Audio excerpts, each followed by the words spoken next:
It's a very difficult war. It's a guerrilla war.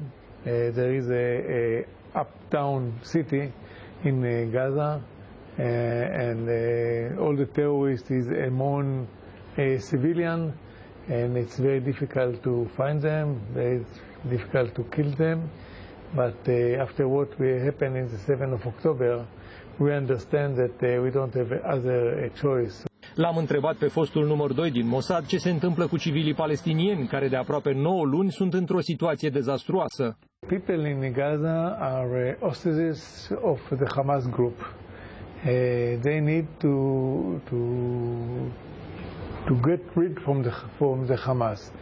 The moment they allowed Hamas to shoot from their houses, from their hospital, from their schools, of course, unfortunately, civilians get hurt. Unfortunately, but you cannot do a war, a sterilic war, unfortunately, and sometimes in a war, people get hurt. Parlamentarul israelian este convins că dacă Hezbollah nu se va retrage de la granița de nord, așa cum prevede o rezoluție a ONU, Tsahalul va avea de dus un nou război, mult mai complicat. If we will not do that, unfortunately, really unfortunately, we have to go to a war, and we have the power to do that. We have the ability to deal with Hezbollah. We will pay a price. They will pay 10 times price.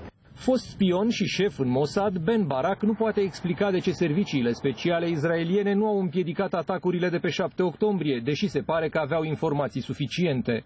Believe me, we want to know what happened, and we will know what happened, and we will ensure that it will never happen again.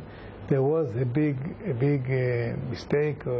We were naive that Hamas want to a long ceasefire. He gave us a reason to think that that's what he want, and we were foolish enough to believe him. I think that we know that it will never happen again.